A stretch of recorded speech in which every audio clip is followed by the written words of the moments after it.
Alors aujourd'hui, je suis très contente de vous parler de ce sujet-là, de l'ordre des aliments. Ça a été vraiment une révélation dans ces derniers mois pour moi, à la fois dans les accompagnements que je propose en nutrition et pour ma propre nutrition à moi. Je vous révèle tout sur ce sujet, on en parle tout de suite. Avant de vous parler de l'ordre des aliments, je voudrais juste faire un rappel sur la prise de poids pour que les choses soient bien claires. Quand vous consommez du sucre, ou un aliment sucré, ou des glucides rapides type pâte blanche, pain blanc, riz blanc, etc., vous avez un pic de glucose. Ce pic de glucose, c'est un pic de sucre en fait qui se produit dans votre sang. C'est un pic qui montre que votre glycémie augmente. Et c'est ce pic-là qui va faire que vous allez prendre du poids. Pourquoi? Parce que dès que vous avez un pic de glucose, vous allez ensuite avoir un pic d'insuline. C'est votre pancréas qui se met en route pour réguler le sucre dans votre sang. Et ensuite, automatiquement, l'excès va être transformé en graisse. Donc, le mécanisme aujourd'hui de prise de poids, et je tiens vraiment à le rappeler dans cette vidéo pour que les choses soient bien claires, c'est avant tout hormonal. L'insuline, c'est une hormone. Maintenant, on est aujourd'hui, dans ces années actuelles, on sait aujourd'hui que la prise de poids est avant tout hormonale. Il faut sortir du concept de je mets des calories dans la machine et je brûle ces calories, et en fait si je mets trop de calories, ben, c'est pour ça que je grossis.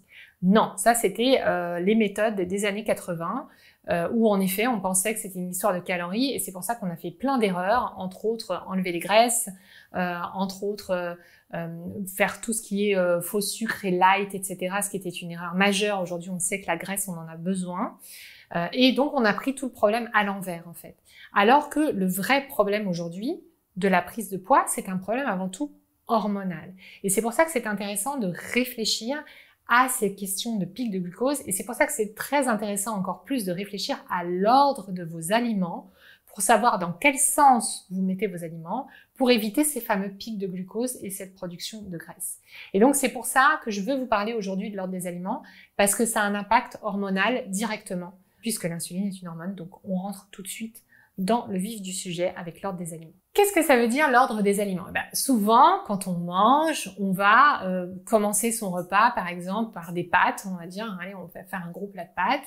Et puis ensuite, on va prendre un fruit, un dessert, par exemple. Ce type de repas-là, il est très mauvais pour votre glucose. Pourquoi? Parce que les pâtes, c'est de la farine. La farine, c'est très riche en glucides, et les glucides déclenchent les pics de glucose. Donc, vous allez manger votre plat de pâtes, ça va faire bouf dans votre corps, tout de suite. Même si vous mangez pas beaucoup de pâtes, même si vos pâtes sont un peu saines, avec des légumes et une sauce pas grasse, c'est pas la question. La question, c'est juste que ça va être très haut en glucides et que c'est la première chose que vous allez mettre dans votre estomac. Par contre, si vous commencez votre repas avec des crudités ou avec des légumes, les crudités et les légumes sont très riches en fibres, sont plus pauvres en glucides. Et du coup, si après vous mangez votre protéine, par exemple votre poulet, et qu'à la fin vous mangez vos pâtes, donc vous mangez toujours vos pâtes, on est d'accord, hein, c'est juste que vous les mettez pas dans le même ordre, vos aliments, et bien du coup, il va y avoir une sorte de tamponnage qui va se faire dans votre estomac, qui va faire que vos glucides vont être assimilés moins rapidement. Et donc, ça va créer un pic de glucose bien moindre. En fait, pour bien que vous compreniez, j'aimerais que vous visualisiez votre estomac et votre système digestif un peu comme de la plomberie, quoi. Imaginez que votre estomac, c'est un évier, ok?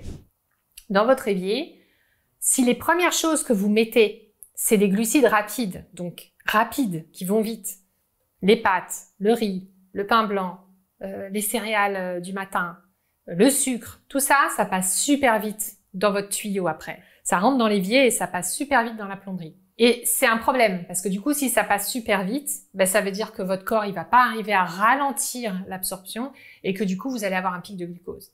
Par contre, si dans votre évier, vous mettez en premier des crudités, des légumes, des fibres, vous voyez, c'est un peu comme quand vous faites un jus à la maison avec votre extracteur. Quand vous mettez des fibres, le truc, il met du temps à mixer parce qu'il y a des fibres et tout, il y a des morceaux, ça passe moins bien, quoi. Du coup, c'est ça que ça fait. Ça veut dire que vos crudités et vos légumes, ça va ralentir, en fait, le passage. Et du coup, si par-dessus, vous mettez votre poulet et vos pâtes, ça va aller. Vous voyez, ça va vraiment descendre beaucoup plus doucement. Et donc, vous aurez moins de problèmes de glycémie et vous aurez moins de problèmes de stockage de graisse. Donc, le simple ordre de vos aliments peut tout changer. Et là, j'insiste bien sur le fait que c'est juste l'ordre.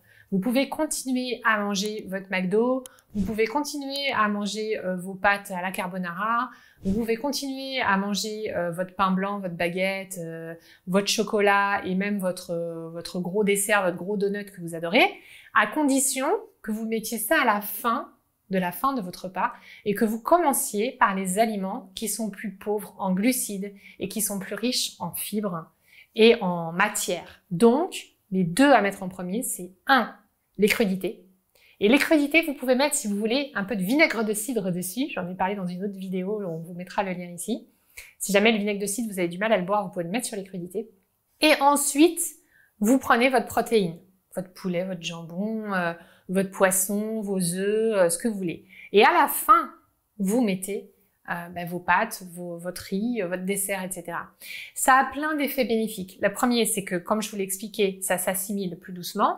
Et le deuxième aussi, c'est que, évidemment, comme vous aurez déjà mangé des crudités qui sont riches en enzymes, qui vont prendre de la place dans votre estomac, les protéines qui vous permettent beaucoup de satiété, du coup, les pâtes, le riz, tout ça, vous allez moins en manger. Vous allez moins en manger que si vous commenciez votre repas par ça. Et donc, c'est aussi intéressant parce que du coup, vous diminuez naturellement vos quantités sans pour autant vous priver parce que vous continuez à manger exactement de la même manière. C'est juste l'ordre qui change. Je vous parle beaucoup du poids pour mincir, mais je finirai quand même cette vidéo en vous parlant aussi des autres effets qui sont liés au pic de glucose. En fait, quand vous l'avez peut-être remarqué, quand vous mangez des pâtes, quand vous mangez du riz, quand vous mangez du coup un repas très riche sur un plan glucidique, par exemple vous mangez McDo, et bien très souvent, après, 1 heure ou 2 heures après, vous êtes fatigué. Pourquoi vous êtes fatigué? Parce qu'en fait, vous avez une hyperglycémie qui se met en place. Et comme votre corps travaille dur pour rétablir la glycémie, vous tombez en hypoglycémie après. Et comme vous le savez, l'hypoglycémie, c'est des moments où on se sent faible, où on se sent fatigué, où on se sent pas dans son assiette. Donc ça joue aussi. C'est-à-dire que c'est pas qu'une question de poids, c'est aussi une question d'énergie. C'est très important de réfléchir à cet ordre alimentaire pour aussi améliorer votre énergie au quotidien et faire en sorte que du coup, vous ayez plus d'élan, plus de peps au quotidien et que vous ayez moins de soucis de digestion. Il y a aussi un dernier facteur que je mentionne là, encore une fois, sur l'ordre des aliments qui est très bénéfique. Quand vous commencez par des crudités à un repas, c'est très sain parce que les crudités sont pleines d'enzymes digestives. Et elles vont vous aider du coup à bien digérer votre bol alimentaire. D'ailleurs, c'est pour ça qu'en France, dans les cantines scolaires, il y a toujours des crudités en premier. C'est une bonne habitude. Si vous êtes français, en tant que français, on a eu cette habitude-là à l'école de toujours commencer par des crudités, ensuite continuer par un plat et puis ensuite un dessert. Essayez de respecter cet ordre-là en mettant en plus les protéines juste après vos crudités. Comme ça, vous êtes sûr que vous allez bien tamponner tout ce qui est glucides rapides après. J'ai testé cette alimentation sur moi, comme je teste toujours ce dont je vous parle, et j'ai trouvé ça hyper efficace. Alors, ça n'a pas beaucoup changé mes habitudes parce que de base, moi je suis quelqu'un qui mange beaucoup de crudités, beaucoup de légumes, et je commence très souvent mes repas par ça, et comme vous l'avez peut-être suivi dans mes dernières vidéos, j'ai mangé keto pendant plusieurs mois, j'ai perdu 12 kilos que j'avais cumulé avant, donc l'alimentation keto reste une alimentation qui est mon alimentation plus ou moins actuelle, donc en ce moment je mange beaucoup de légumes et je mange beaucoup de protéines et je mange quasiment pas de glucides en fait dans mon alimentation normale. Mais j'ai quand même adopté cet ordre-là. Pourquoi? Pour réduire mes envies de fin de repas. Parce que je continue à manger du chocolat et du beurre de cacahuète, qui sont mes deux musts de la journée, parce que je reste quelqu'un de gourmand. Mais j'avais tendance à, plutôt qu'un carré de chocolat, en prendre 2 ou 3. Et je me suis rendu compte que en respectant vraiment cet ordre-là, c'est-à-dire vraiment les crudités d'abord, ensuite les protéines, et ensuite mon petit carré de chocolat, mon petit beurre de cacahuète ou mon petit yaourt, et du coup, mon petit beurre de cacahuète restait petit et mes carrés de chocolat aussi. Je rentrais pas dans un truc où j'avais envie de plus, où j'avais envie de manger ceci ou de manger cela. Donc je vois vraiment que ça a eu un impact sur ma satiété et que ça a eu un impact aussi sur ma façon de manger. Et je trouve aussi qu'on digère mieux comme ça, en commençant par les crudités et en finissant vraiment par les glucides rapides. C'est une petite astuce toute simple mais qui marche si vous n'aimez pas les régimes, si vous n'aimez pas vous priver, si vous n'aimez pas retirer des choses de votre alimentation de façon régulière, vous avez l'impression que vous allez vous frustrer, que vous allez faire le yo-yo. Essayez juste ça, changez l'ordre de vos aliments et racontez-moi en commentaire qu'est-ce que ça donne? Merci d'avoir regardé cette vidéo. Si vous voulez mettre en pratique l'ordre des aliments, vous pouvez télécharger ma fiche pratique de cette vidéo que vous retrouverez dans mon coffre-fort. Dans cette fiche pratique, vous aurez les différents points mentionnés dans cette vidéo pour bien vous rappeler ce qui est important de retenir. Et puis, vous aurez aussi un mini coaching qui vous aidera à passer à l'action et à faire en sorte que oui, vous vous mettiez vraiment à transformer votre alimentation au quotidien. Donc, pour accéder à ce coffre-fort qui contient à la fois cette fiche pratique et aussi les fiches pratiques de mes autres vidéos, vous pouvez accéder directement en cliquant sur le lien qui apparaît dans quelques minutes, dans quelques secondes, et puis aussi dans le lien qui est juste en dessous de la vidéo. Voilà, je vous remercie pour votre écoute et je vous dis à très bientôt pour de futurs conseils santé et bien-être. Et d'ici là, prenez soin de vous.